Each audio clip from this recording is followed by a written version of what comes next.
Hey everybody, it's Jack Baldwin with Baldwin Architectural Group. I'm joined by my very good friend James Knight. How are you, James? Good, Jack. How you doing? Wonderful, thank you. It's time for Ask an Architect, and we got an architect with us today. So we're going to be talking about the design process. Um, how do we take images like sketches, drawings, things like that? You can see on our screen here, we've got a hand-drawn sketch.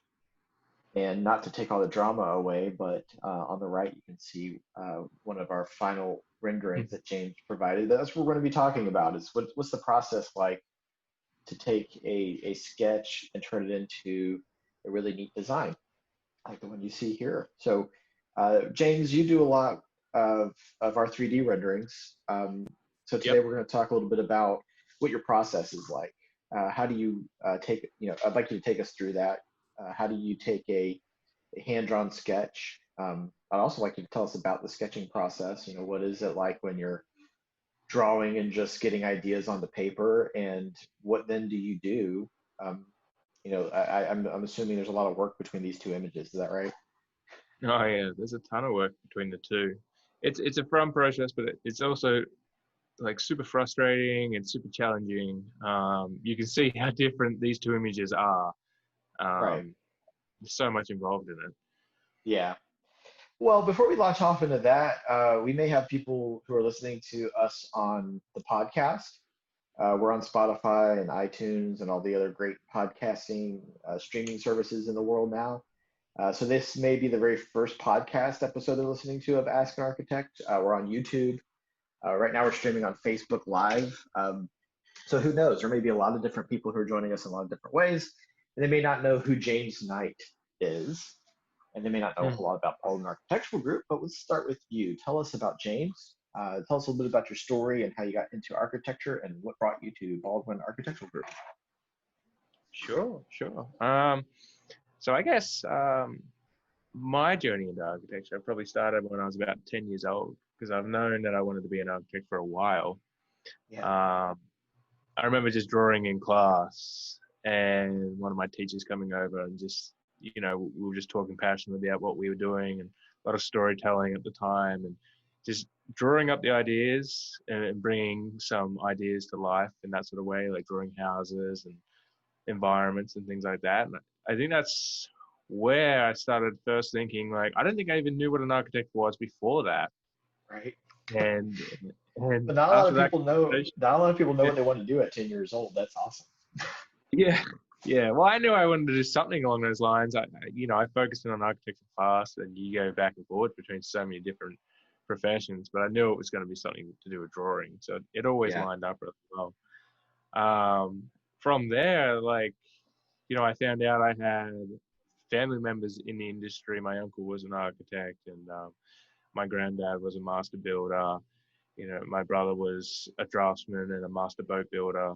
So there was a lot of design in my family to follow, and that was kind of like really nice to see that. From Yeah. there, it was finding a good school to get into and all that sort of fun stuff. And I studied in Sydney at the University of Sydney, and it was a really good program, obviously. And at the end of that, it kind of like set me up to do architecture anywhere, go explore the world. So I took the advantage, and that's how I made it to Atlanta. And just I looked up different firms and met your dad, Jack, and we hit it off. Yeah.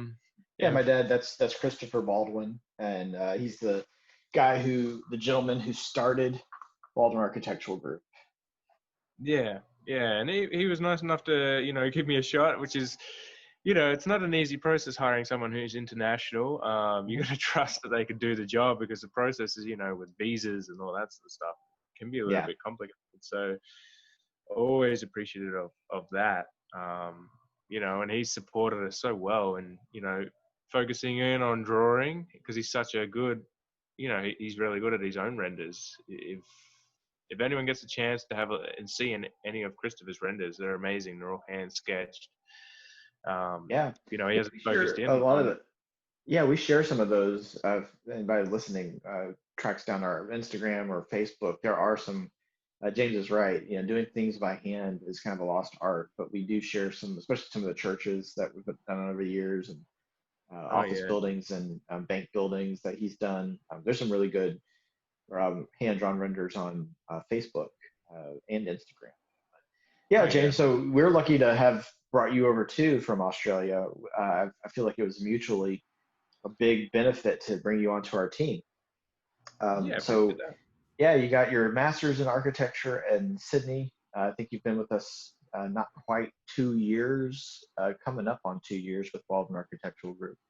Yeah, One of the things I've really liked as we've worked together is just seeing your talent and your eye for design being on display, and especially on these Lumion. Lumion is the name of the application that you use to design these high-end, high-resolution 3D renders.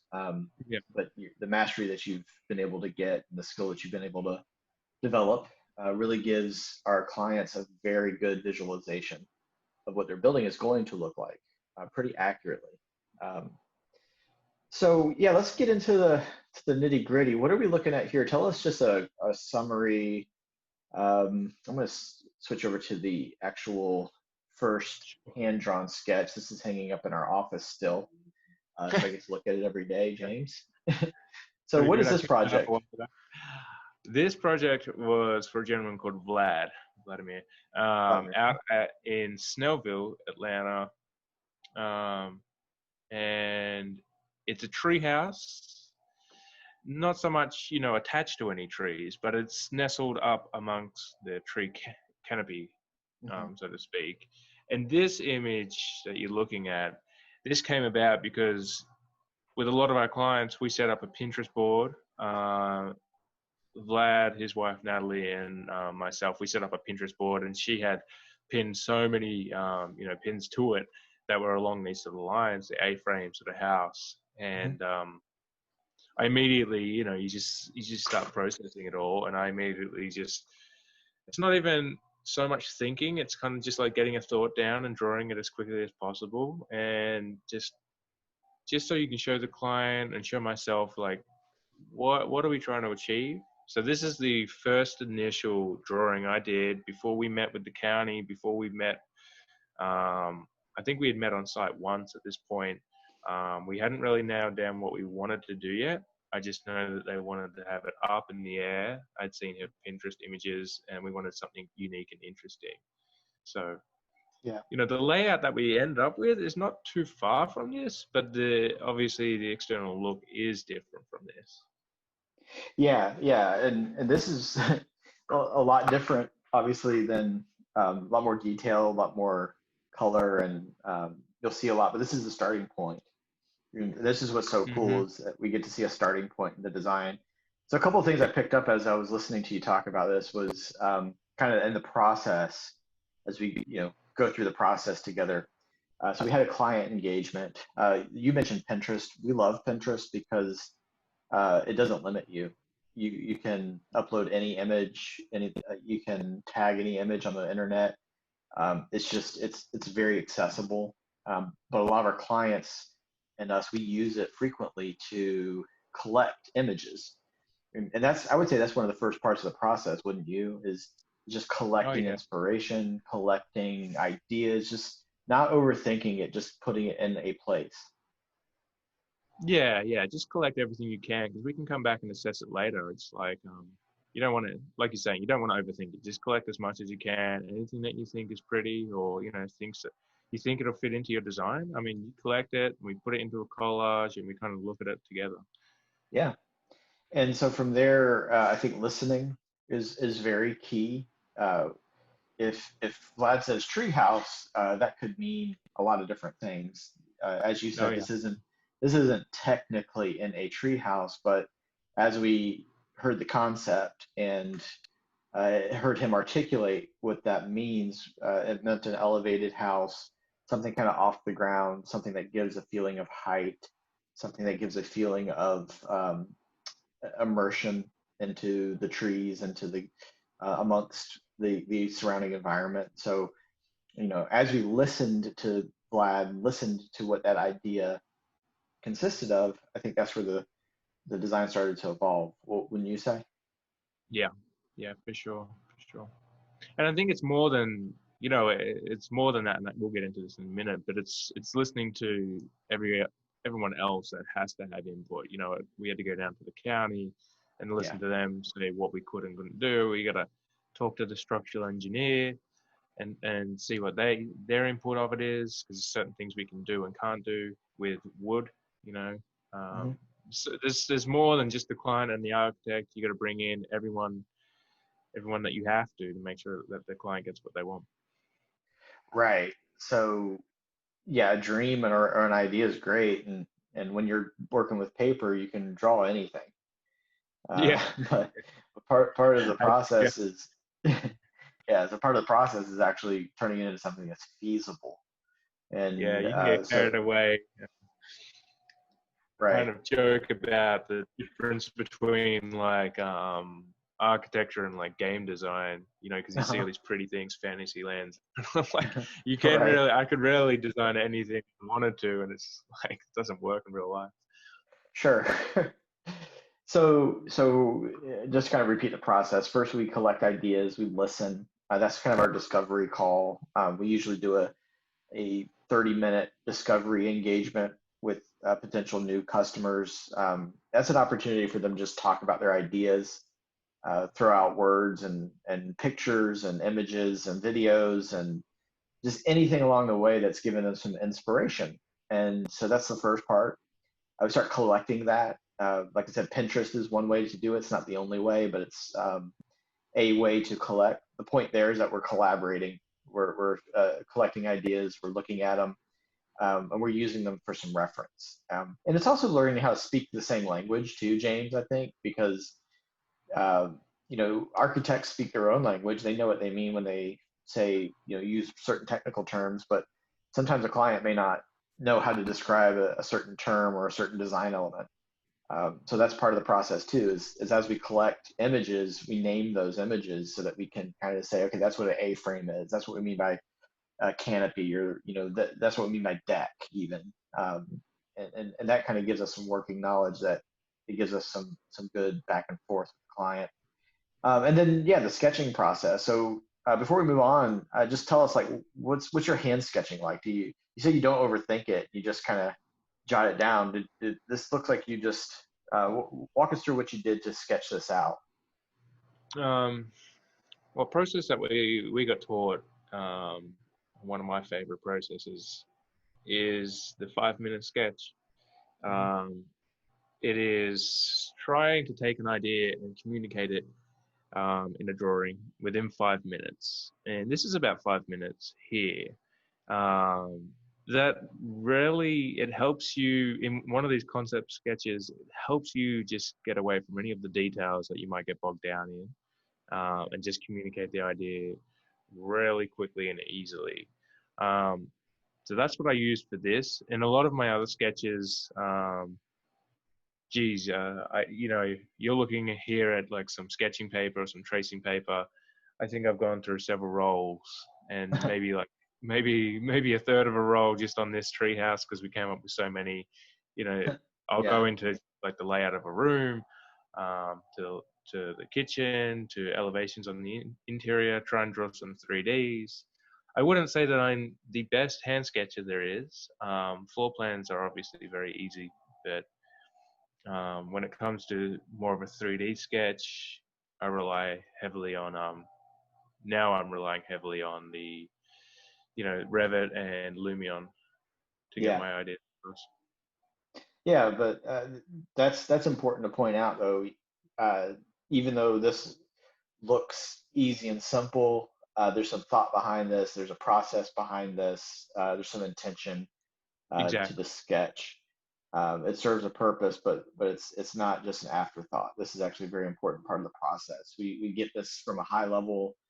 We don't just look at the details. We're going to get to the details for sure, and that's the only way this building is going to get built. But let's start somewhere so we can create context. Yep. So I am skipping ahead many, many, many steps that it took to get to this next slide. But here's what that same treehouse concept looks like in one of your 3D renders that you did, James. This is just beautiful Yep. work.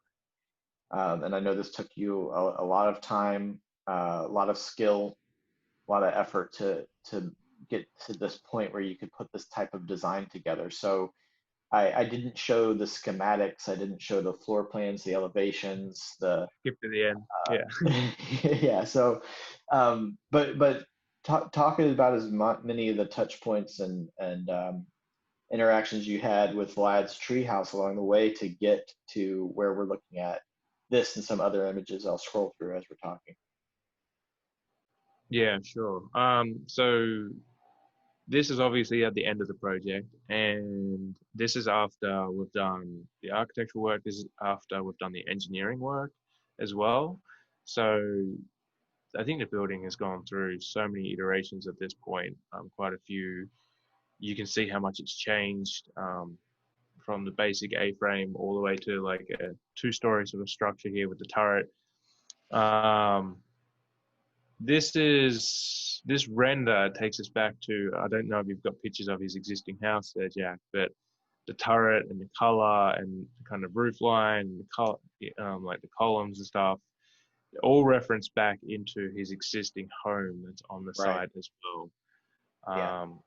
Yeah, so when I get to a render stage like this, sometimes I even pare it back a bit after the structural, just to create the look a little bit more realistic, because drawing versus real life, you can, when the construction is happening, you're changing things on the fly. The builder might see a better way to do it, things like that. So I take a little bit of liberty to make it look a little bit cleaner, a little bit more realistic, maybe, than Right. sometimes the drawings can make it. Um, but this is pretty close to what the end drawings were. Um, I've added in my own materials as close to what they were saying during the process, and I may have added a few things in here and there to make it pop a little bit in my own eyes. But Yeah. um, yeah, it's definitely took a while to do these renders though. Well, Yeah. and what's the time consuming part of this is what is it that takes up the most time for you? Just going back, so I create the model in what we're using is Revit, and then you export it from Revit into Lumion. So typically, I have both programs open at the same time. Luckily, I have a laptop that'll run both projects at the same time, both Yeah. programs at the same time. Sorry, and it's assigning all the materials. It's making sure that it looks realistic. So when it's in Lumion, I'm seeing the rendered image versus Revit, and I can zoom into like a small part, like I can zoom into the top of the turret that you're looking at there, and it might not be lining up just like I want. So I got to click over to Revit, fix it up a little bit, re-export it, put it back into Lumion, add materials to it. So that back and forwards takes a little bit of time. Then the next bit is when we're rendering, using the software to come up with these really high definition renders, and the videos themselves. Yeah. The videos can take like 24 hours, depending on the size of the project. It can take a while just for that process as well. Right. The only thing I'm just not sure I've seen mountains that big in Snellville. No, they're there. Yeah, they're definitely there. Are they? Okay. Yeah, I guess on that side of town, Stone Mountain's not too far either. So you're Yeah, Atlanta's definitely known for its hilliness, right? right. It's not a city at all. Yeah, those are Uh, some, but that's a good little mountain peak right in the background. yeah, yeah. No, I can't spend all day getting the topo exactly right, but I make a Yeah. little bit of interest. Yeah, goes a long way. No, it looks great. And I like that, what I always enjoy about these renderings too is just the added um, environmental details that just give more context and give some life to it, but also give you scale. You can see some scale when you see people and cars and trees, but you can also get some kind of more visualization of what this place is going to look like when it's actually constructed. Yeah, yeah. There's a really good view here of the back deck. This just looks like a fun place to hang out, to be honest. And I think the turret might be my favorite aspect of this. So is that turret is accessible? Can you get in there? Is there like a little area to Yeah. sit, or is there a staircase? What's going on there? Yeah, so there's a ladder or very steep staircase, so to speak, inside up to a loft area, and that Oh, neat. accesses that turret. And I believe they're working with the contractor to fit it out with some furniture, maybe a big round seat and some cushions, so you can sit up there and look out the windows. Oh, that's lovely. I Yeah. love it. What about that little skylight? What's that over the skylight? So the skylight, and there's one on the other side as well. That's over the loft. Um, Okay. that's just bringing some natural light above, like it needed more windows. You know. That's all that This is. It's just to create interest and connect with the sky. Yeah, I love that you have such high, the second story's got really high windows, and then the windows up above it too. I just love that it's got so much light coming into the house. Yeah, it just keeps going. I needed Yeah, to rent some of the interior images, but I don't. We didn't quite get there on this project. that's okay. Tell us about what was the most challenging part of this. It's obviously a unique building. Yeah, We believe it'll stand once it's built, because we believe. Yeah, it will. It will. it So will. we, Well, yeah. So what was the most challenging aspect of this? I would say the engineering, making sure that it will stand. We got to the end of the architectural process, and there's a little bit of a crossover between the end of the architectural process and starting structural engineering. At that point, a few things had to change so it could stand. For instance, where those two men are standing on that front deck, that was actually narrower, um, but it had to be widened so that the width of the structure itself, just the way that the beams would be underneath that flooring there. Um, we had the turret itself. There's a lot of structure that goes into that to make sure that it can hang off the side of the building like that. It just went backwards and forwards a little bit, and we were talking to the engineer, we had the client get on the phone call as well. It's that line between what can we actually do, and how far does the client want to push it. And of course you can do a lot of things with money, and where does the client's budget want to sit. We wanted to do everything in wood, so because it looked natural with the landscape, and that means ruling out the metal components, which will give us bigger overhangs and things like that. So there's that element as well. But at the end of the Yeah. day, the client's happy, engineer is happy as well. We work with a really good engineer who he loves these unique designs as well, and Yeah. we came up with something I think is really cool. So are there any lessons learned or anything you would say to a potential client to think about before they took on a unique project like this? I mean, there's plenty of things that you learn from a process like this. I think the biggest thing to learn from a client's point of view that it's a process. You Mhm. know, we get asked all the time, Jack, like how long is this going to take? What's involved? You know, Yes.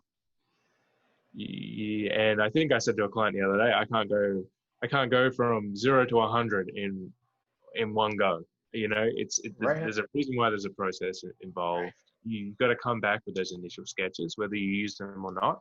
And you go through that process. For sketching, for me, is like I'll sketch first and I'll put it into Revit, then I'll go back to sketching because maybe Revit's not working the way I want it to, so I've got to try and explore more options. We go back and forwards, and you put it into Lumion to see if it even looks realistic. You go back and forward quite a bit, and that's part of the process. As long as you understand that, it's going to take time to get what you want, especially with a complicated build like this. You just have to be aware that it's Yeah. going to take time. There's a lot involved. Be open to communication. You want to be involved in the process. We love it when our clients are in and amongst it. They don't just, they want to be part of the conversation. So some people just give us a design, tell us to do it. They'll see it at the end. We would rather everyone's involved as much as possible. We're having communication and making sure everyone gets what they want. Yeah. Well, that's really good insight too. And yeah, you're right. I'm on these calls with you all the time in which somebody is saying, before we've even hung the, gotten a quote out to them or gotten a proposal out to them, how long is this going to take?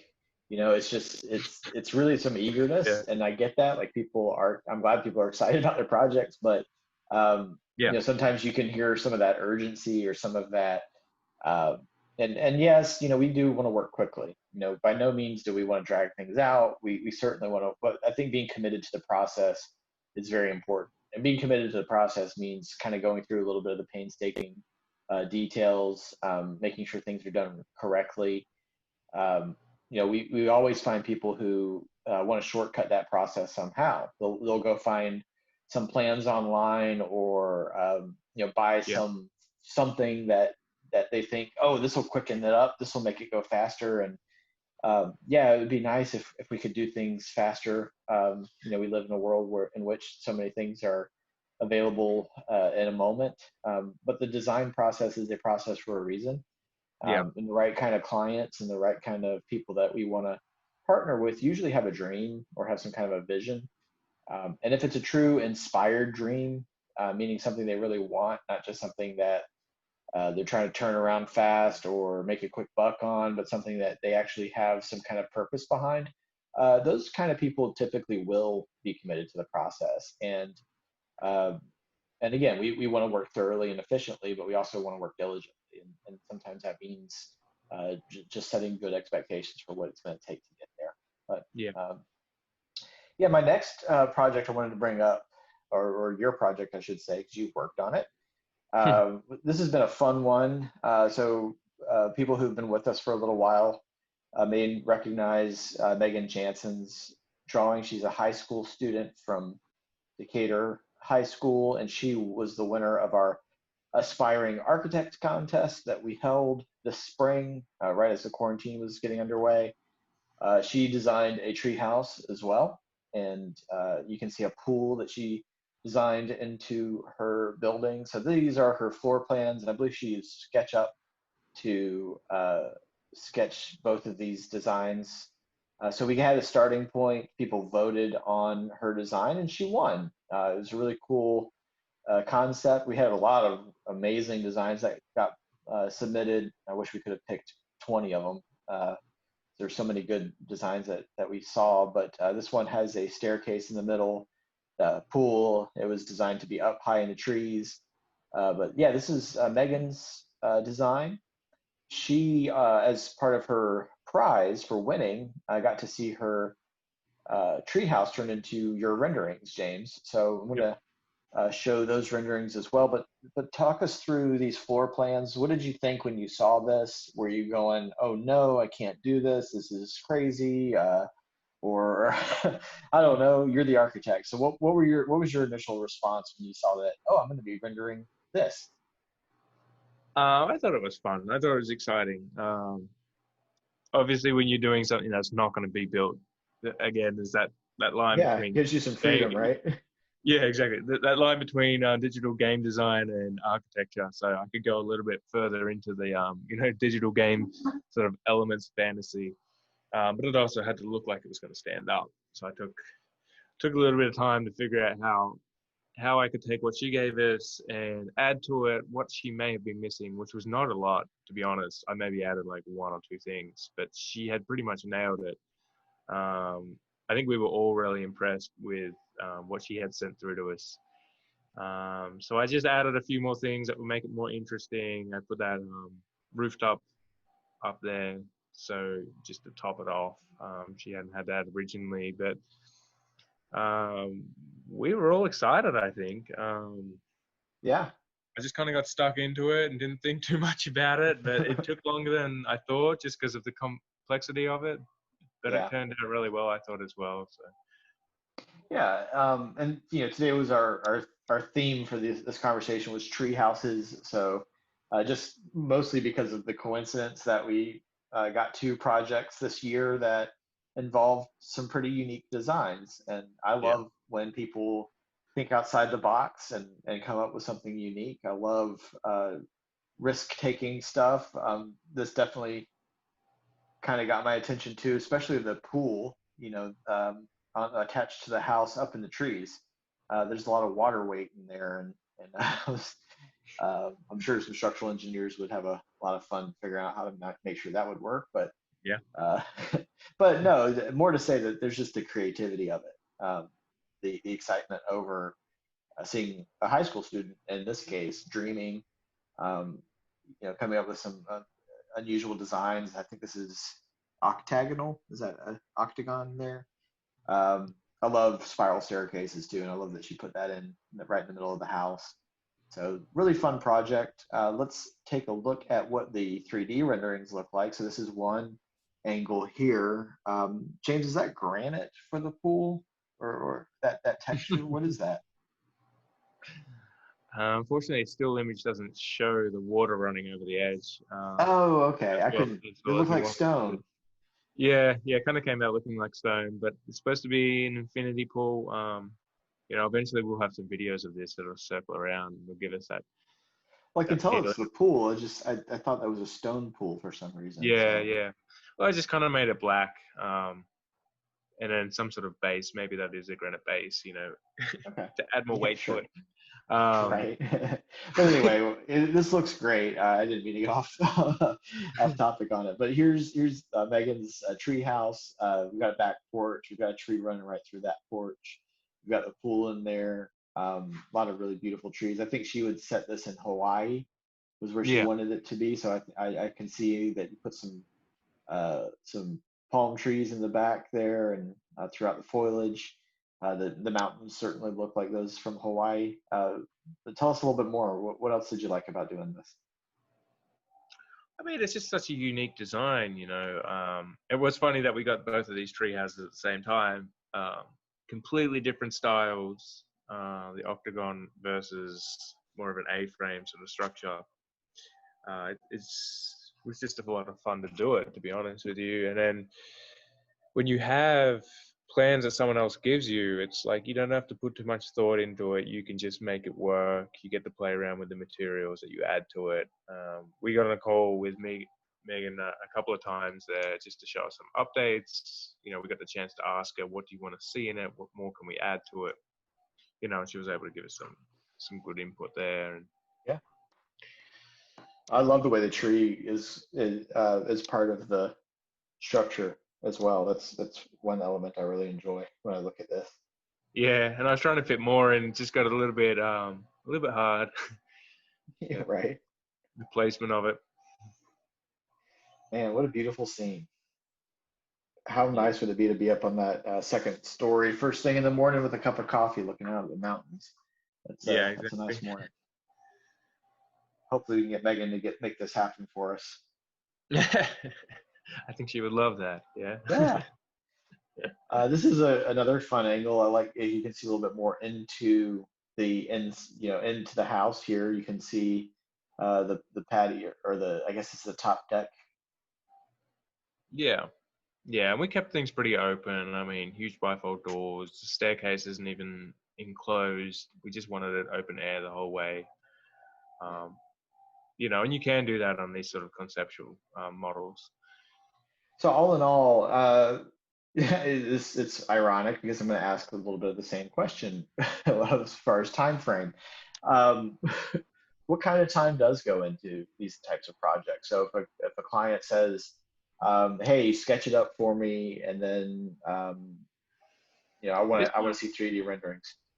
yeah, this one was a little bit different. We spent a little bit more time on this one, obviously, than we wanted to, maybe, or it's just, I spent maybe an hour a week. Um, Over what was it, maybe 3 months? I'm thinking.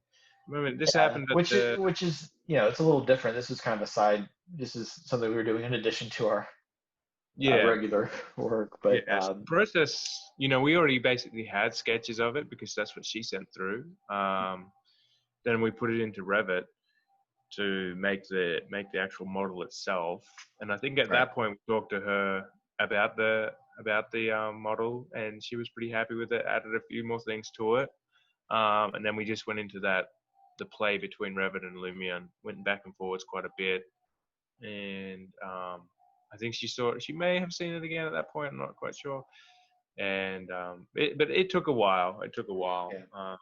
and I learned a lot more from Lumion at this stage, doing this project, actually, just putting in mountains and how really Yeah, my computer struggled a little bit with this one because of all the mountains, the trees, just everything that went into it. My computer struggled a little bit. yeah. Well, I would say on average, when I notice, just this is my perspective, but I would say if a client wants to get this type of work done on one of their designs, they're probably looking at least a month and a half, if not 2 months of collaboration, design time Yeah, at minimum. We're just yeah, talking at minimum. So if you're looking to get a design turned into, and then some people will use these for investment plans. They have a concept and they want to put it into a full render before the building is built. So they'll use this to present to potential investors. They'll use it to maybe a bank um, or marketing brochures, websites. So it just depends. Some people use these more, maybe for vanity. They like seeing it um, before they go much farther in the process, and we can provide these early in the process so that they can see if we're on the right track. Because I know, James, they've given you some input based on these before. Is that right? yeah, yeah. So we've done renders like this. Um, Different projects Somebody have may had say, I don't at like the that beginning. color, right? Yeah, yeah, exactly. We've done them at the beginning of projects. We've done them at the end of projects. Obviously, at the end, most things are already thought through. So the renders, we turn around renders at the end of a project, like the previous render for Vlad. That was a lot quicker turnaround, just because we've gone through the full process and got in architectural drawings. We did a church recently where we did renders for that, and they weren't too fussed about me getting it exactly right because it was the start of the process, and they Yeah, had input on materials. They wanted to be more contemporary modern, so I could just have a little bit of freedom there, but you don't get the detail, and the turnaround is a lot longer just because you don't have all those details and you want it to look realistic. right. um, yeah, so it's interesting. We can get the renders out for any type of project, any stage of the project, just depending on what you're trying to achieve. And yeah, Yeah, and so I would say to anybody who's looking at these renderings, and if they are like me when they see these, it's breathtaking, frankly. I mean, it's like a photo, as close as a photo as you can get, really, and just very high definition, very beautiful images. So if I wanted to get these types of renderings done for my project, I think it would be important for that person to know, um, hey, Baldwin Architectural Group's the kind of company that will understand your design, talk you through the design process, take your ideas, collect them, interact with your ideas by sketching them, by using things like Pinterest. It's a process that we're committed to when we find people who have big ideas that they really would like to see become reality. yeah, So it takes some time, it takes some finesse, it takes some input, and a lot of listening. I'd say we as an architectural firm are learning every day to listen better, yeah, so they can really hear what our customers want instead of spoon feeding them or force feeding them what we think that they want. We are not the kind of company that operates out of a desire to be known, meaning these are not vanity projects. We don't do these because um, it's all about us and our name being big bright lights. Yeah, there's some style to it, but really, you know some architects work out of their vanity and want everybody to know it's theirs work, and we're more the kind of company that we want the projects to reflect the client. We want oh yeah, the client to be the star. yeah. I mean, that's the best way to do it because that's when you come up with the most unique designs. I think. I mean, Right, if we had dictated to Vlad what he could and couldn't do, I don't think he would have even done his project. But right. you go through a full process with them. You talk to who you have to talk to, and then it's just like, okay, so what can we do? And you're part of a team at that point.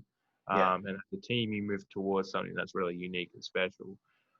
yeah. And I feel like we've had so much success with some beautiful people who have great ideas, and we want to hear those ideas. And Some people come to us with, really they want a very traditional look. They want a very, historical look that fits in with the neighborhood. And other people want something totally outside the box, something up in the trees in Hawaii, for example, Yeah. um, or in Snellville for that matter. But it doesn't matter. We like all styles. We like the personality that goes into each project. And again, I think that's more how we operate, is making sure that the client's taste and style and desires and dreams, that's what's reflected, and that's what comes alive in these projects. So James, I think you've really captured that. I've heard some really great feedback from these particular clients and others that you've worked with that felt like that really was reflected in the renderings that they received. So yeah, we're so proud to have you working with us every day, and get to Yeah. showcase this today was really cool to get to see your handiwork on display. And then, again, it just reflects this really interesting combination of ideas that you got to have with Megan and Vlad Yeah. as these things became reality. It's just really cool. Yeah. It's cool to be part of a team that can do that. That's for sure. Oh yeah, yeah. It's the diversity of thought and all the different backgrounds and everything that goes into collaboration. It can be very rewarding when people give each other attention and space to be creative. So, Yeah. For sure. well, James, this was fun. I appreciate you taking time to chat with us about your project. I see Andrea joined us. Andrea, since you're on with us, if you'd like to ask any questions for James and I, we are glad to hear what you have on your mind. I'll unmute you if you'd like to participate, or at least we'll say hi. I'm glad that you could join us today. It's a lot of pressure straight up. Definitely. Thanks for the invitation. And this has been awesome to see kind of what Yeah, goes into all of this. I talked to you guys, I guess, maybe a few weeks ago. yeah, Yeah. remember that. Yeah, Yeah, you got some ideas you had for a little off into the future, but yeah, we had some fun talking about your ideas, and again, that's part of the process, is just hearing what people's dreams are, and kind of putting some first steps in place. Yeah. right. Well, thank Yeah, you. yeah. Did you have any questions for James or myself before we start wrapping up? No questions right now. Just thank you so much for the invitation. This is good to see. Glad you Yeah. got. Well, yeah. Well, I'm glad you got to see this, and I appreciate you joining us. So we will be doing our next Ask an Architect about a month from now. It will be with Pastor Mike Midori of Vertical Church up in Blairsville. Yep. He's got a really cool church design that our company's been working on. So we're going to talk a little bit about what brought him there, what that design process was like. Churches have their own set of challenges, and James has been working closely on that project. So we're going to get to interview one of our clients next month. That'll be at the end of August, same time slot at 3 p.m. So we're looking forward to that. So Andrea, thanks for joining us. James, thank you so much for taking the time to talk about these projects. Yeah. Thanks, And Scott. yeah, really enjoyed it. We'll see you guys a month from now. Bye, everyone. All right, bye.